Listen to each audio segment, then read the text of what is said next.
The only way there can be life after death is if there is some type of God who is able to give us this life after death. Has Cliffe never heard of reincarnation? Has he never heard of dualism or Platonism, etc.? Clearly, God isn't the only game in town, eschatologically speaking, but in a move that will come as a shock to absolutely nobody, Cliffe dismisses all of these alternatives by mere assertion. A theme that runs throughout this entire soliloquy. Who could have predicted that, eh? Tide goes in, tide goes out. Never a miscommunication. You can't explain that. Evolution is a religion. If there is just one chance in a million that this is true, it's worth believing. Thank you to my patrons. Your generosity and commitment to my work is astonishing. Please consider becoming a patron today. Simply click the link in the description below. Thank you.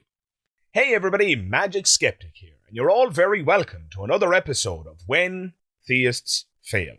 But they don't always fail 10 times in a row, do they? Well, coming right up is Christian apologist Cliffe Knechtle, who's got no less than 10 pieces of evidence for the existence of God, 10 reasons why he's a believer. So let's not waste any more time and dive right in. Let's see what evidence he's got for us. I hope you enjoy it.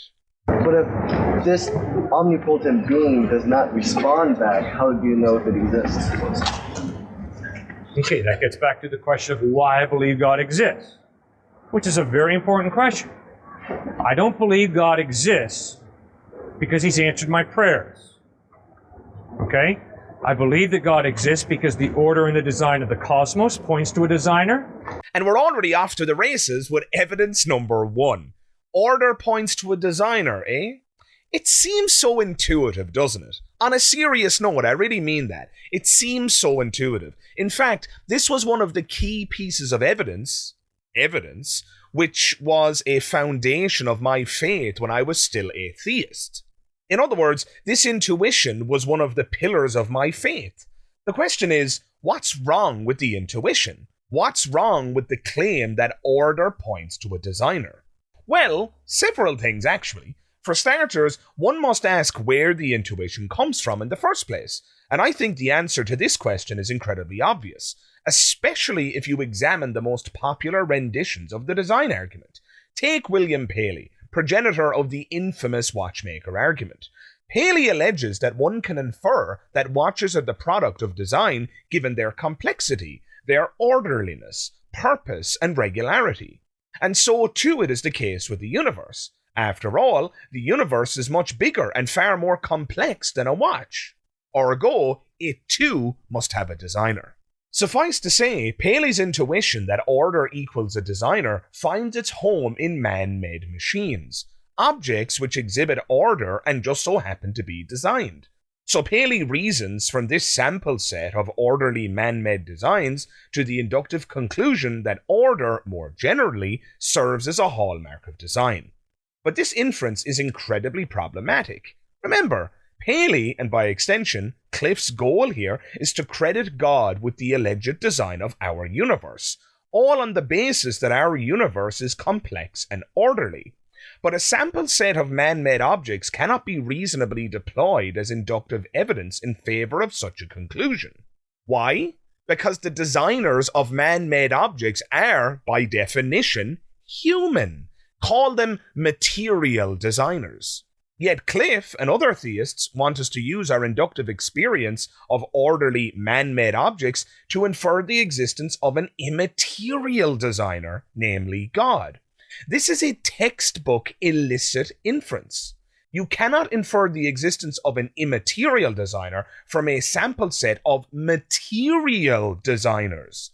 So unless theists want to table the existence of a material designer, E.T. perhaps, then this inference is dead in the water.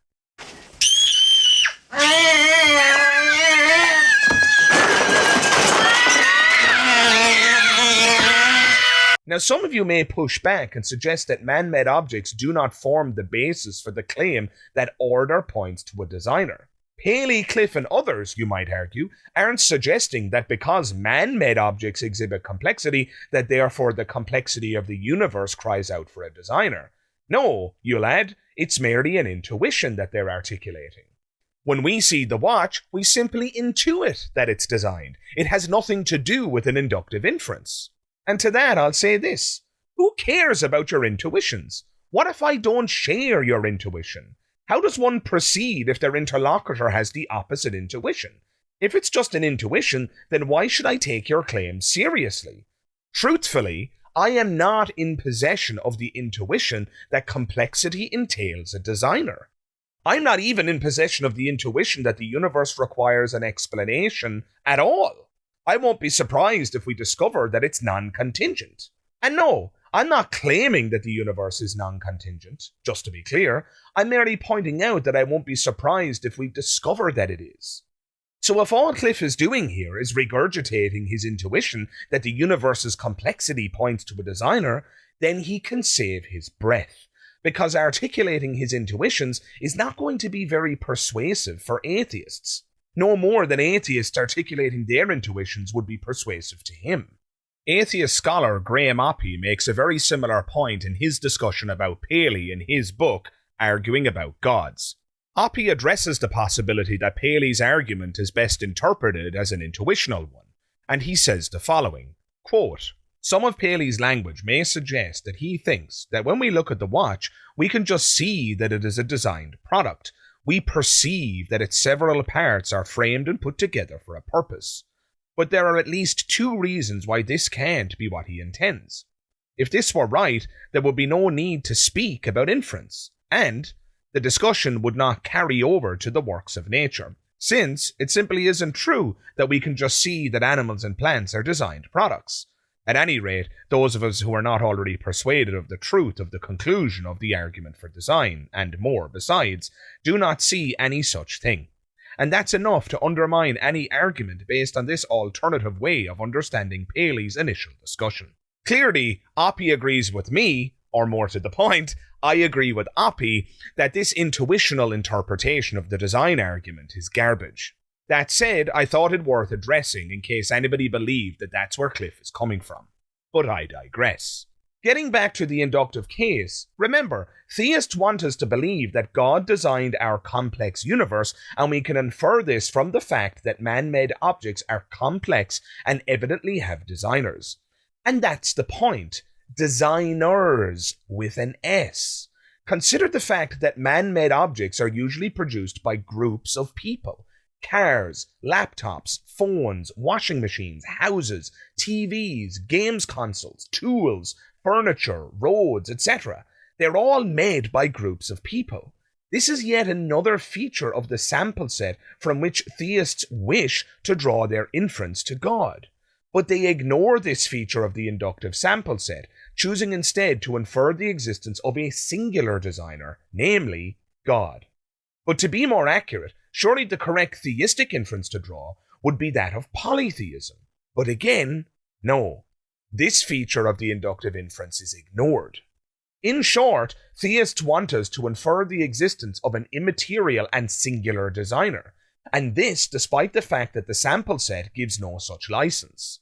This, ladies and gentlemen, is the use and abuse of inductive reasoning. And it has a name.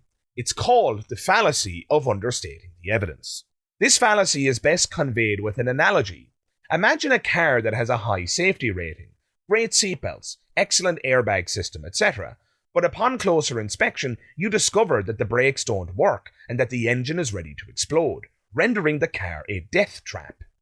The thing is, it would be trivially easy to misrepresent this car as safe by emphasizing the excellent seatbelts and airbag system and ignoring the brakes and engine. That is, by understating the evidence, one could present this car as safe. It's possible that one could even do this accidentally. Suppose one is unaware of the brake and engine problems. Then the car would be presented as safe, and despite the honesty of the sales pitch, nevertheless, the evidence would have been understated. And this is precisely what Cliffe and other theists are doing with the design argument.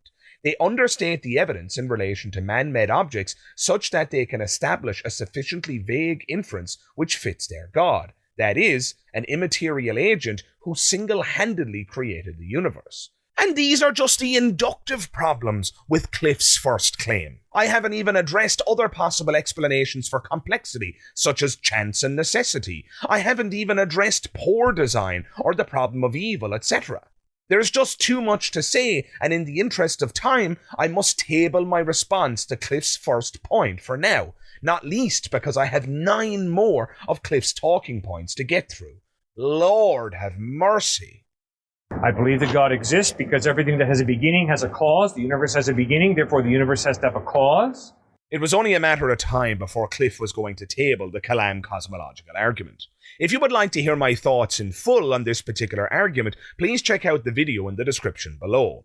There you'll find all of my thoughts in excruciating detail. For now, I'll just say this. Cliffe is engaged in more inductive nonsense here. Just like the design argument, the Kalam engages in the fallacy of understating the evidence. How so? Well, theists want to use everyday caused objects in the world in order to form an inductive inference about the likelihood that the universe itself has a cause. The problem? Everyday caused objects have material causes. Yet, Cliffe wants to use this sample set of everyday materially caused objects in order to infer the existence of an immaterial cause for the universe. But once again, unless one understates the evidence, such an inference is an illicit one. You cannot reasonably infer that the universe has an immaterial cause based on a sample set of objects that have exclusively material causes. It's utter nonsense, but the inductive problems with the Kalam don't stop there.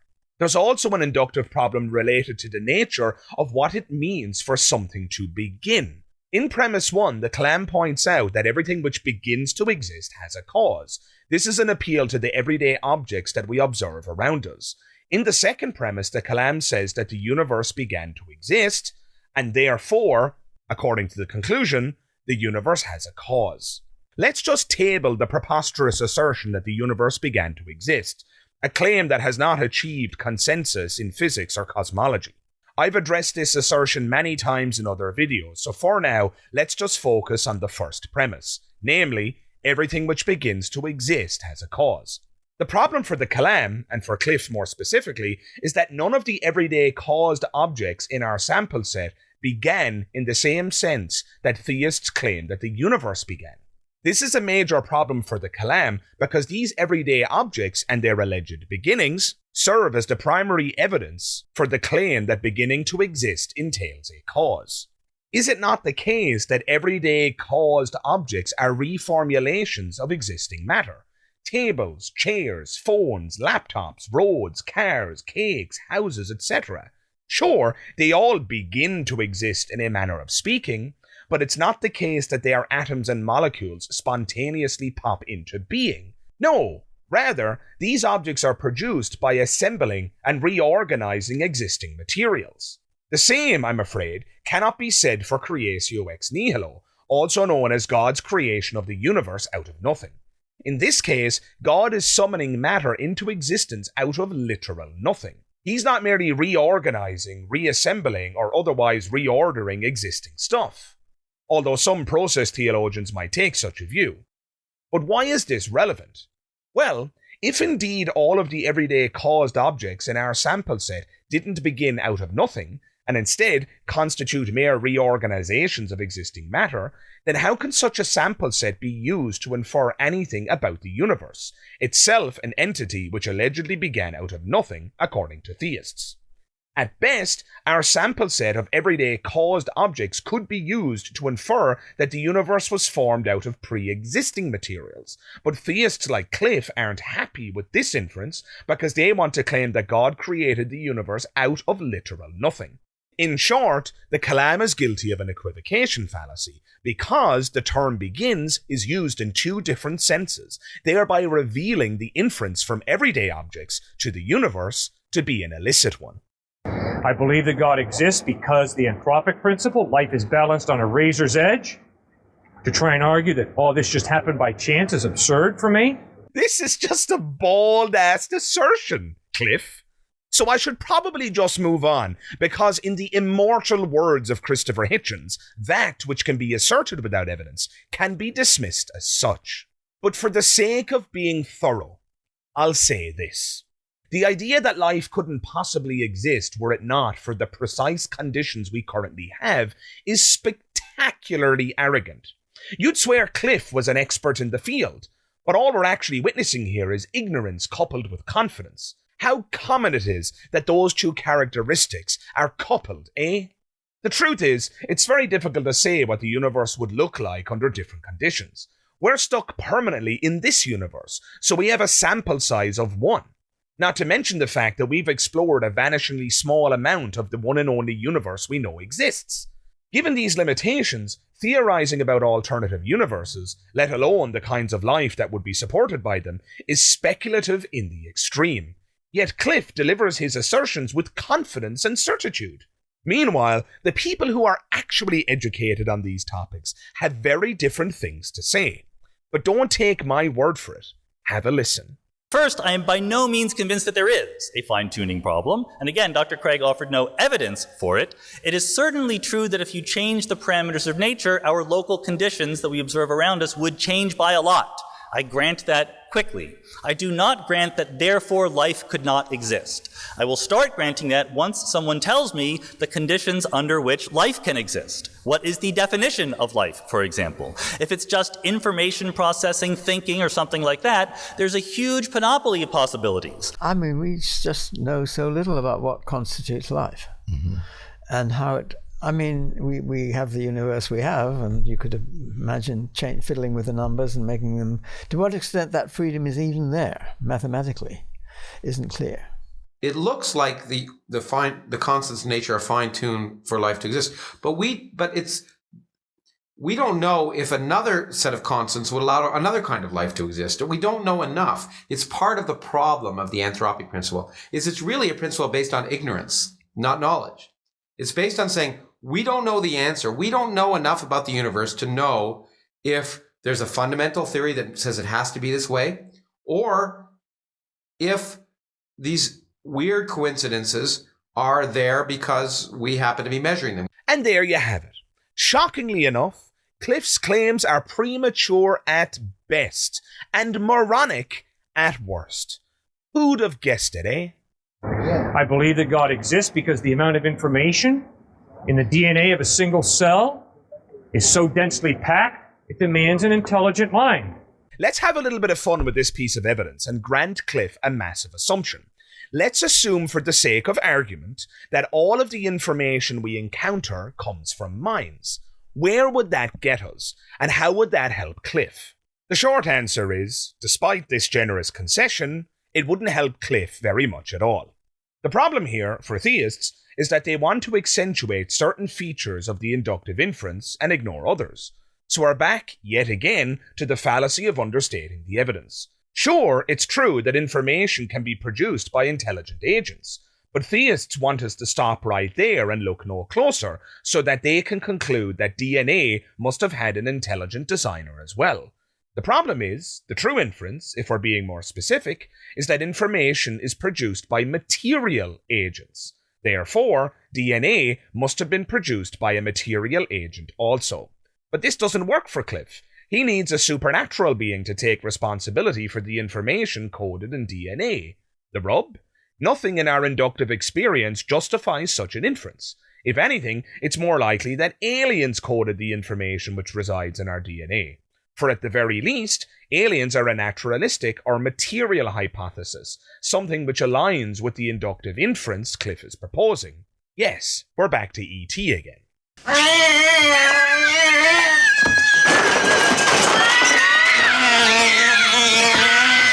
Whatever the case may be, using a set of material constituents in order to infer the existence of an immaterial entity is clearly inappropriate. Cliffe might as well infer that pixies or fairies are responsible for the DNA code. It's absurd. Furthermore, this digression that I just entertained was all done on a charitable assumption, the assumption being that information only comes from minds. But this isn't obvious to me at all.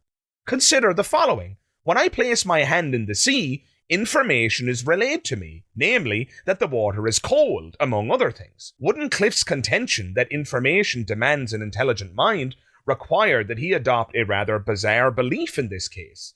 he would be forced to say that the information, aka water is cold, must have been placed there by an intelligence. Perhaps he'd be willing to bite that bullet, but it strikes me as utterly absurd. A much more reasonable conclusion would be to say that information is a broad category which entails both agential and non-agential varieties. But Cliffe is never going to accept that, because then he'd have to take seriously the possibility that DNA was produced in a naturalistic fashion, without the need or without recourse to an intelligent designer. This, plus the fact that we have a very good understanding of how DNA evolved over time through a purely naturalistic process, puts the final nail in the coffin of Cliffe's contention. In short, Magic Man in the Sky made DNA is not a very persuasive assertion. No shit. I believe that God exists because it's more reasonable to believe that life comes from life than it is to believe that life comes from non-life.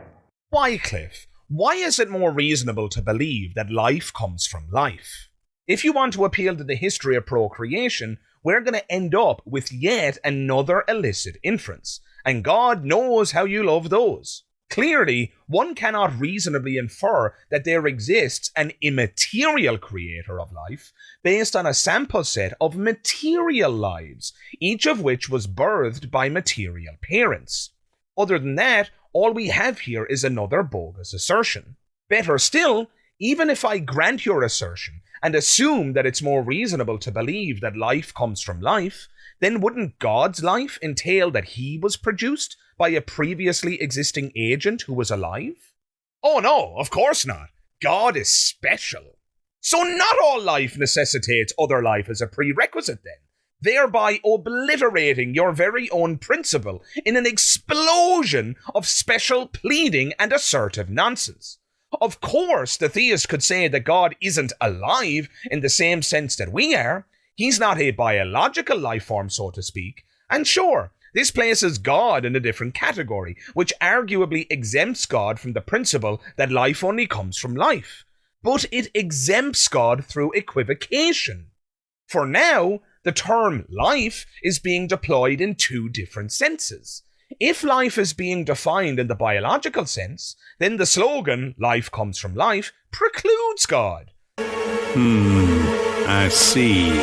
If life is being defined in the divine sense, then the slogan, life comes from life, precludes humans. Well, shit. And if you mix and match the definitions, it's a straightforward case of equivocation, which disbars the inference Cliffe is hoping to establish. Why? Because the fact that biological life produces biological life tells us nothing about whether or not divine life produces biological life. Suffice to say, Cliffe's hands are tied. I believe that God exists because I notice that human beings have this innate drive for meaning in life.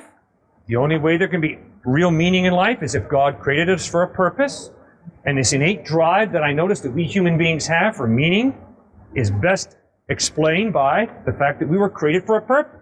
According to Cliffe, the only way that we can have quote-unquote real meaning in our lives is if God created us with a purpose. Yet another assertion. I'm assuming by real meaning, Cliffe means something like objective meaning or stance-independent meaning, not meaning that agents merely decide subjectively for themselves. But even if I granted that God exists and that he wants us to abide by a particular purpose, what difference would that make? The fact that God wants me to do X does not necessitate that I ought do X. To suggest otherwise would be a naturalistic fallacy, the mistake of jumping from a descriptive statement to a prescriptive statement. If it is the case that God wants X for me, it doesn't follow that I ought do it. So frankly, this talk of purpose sounds like nonsense to me. Fallacious nonsense at that. And for this reason alone, I'm going to move on. I believe that God exists because the evidence of a conscience that ties me into moral absolutes demands a moral lawgiver.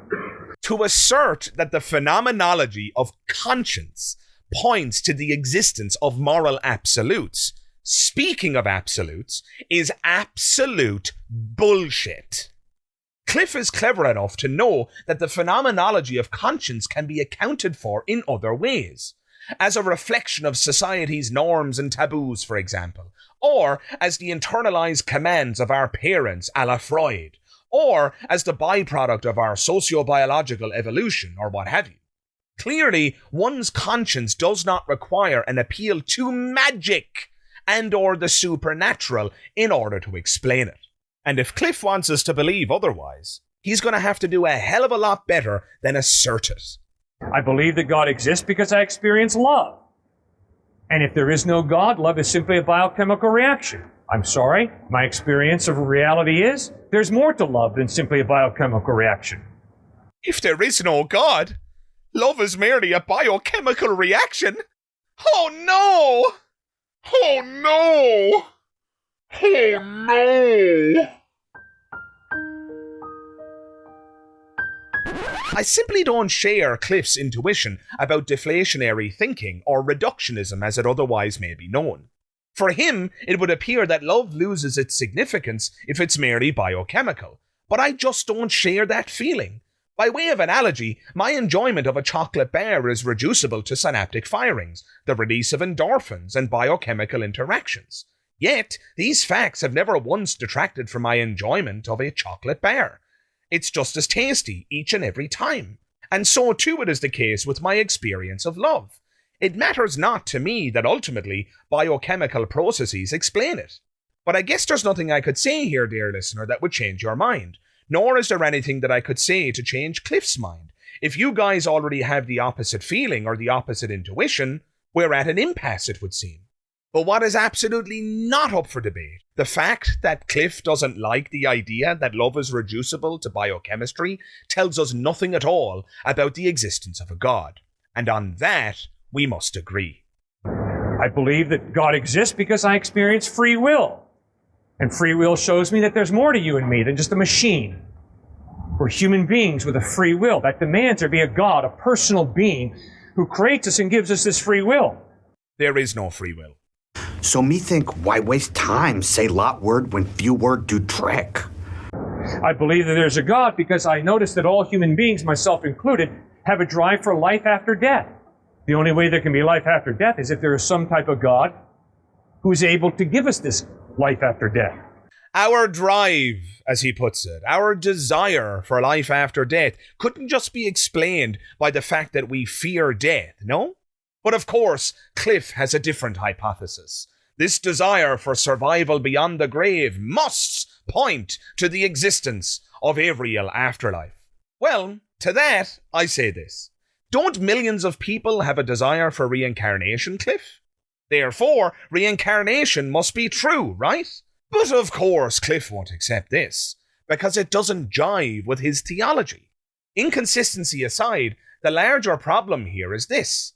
The fact that people want X tells us nothing at all about the truth of X. And to suggest otherwise is moronic. We want more.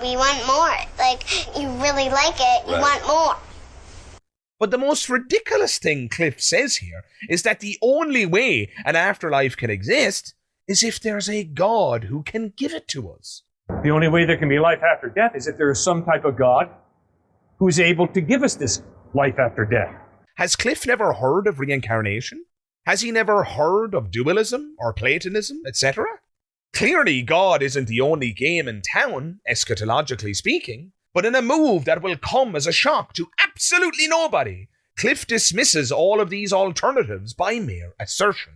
A theme that runs throughout this entire soliloquy. Who could have predicted that, eh?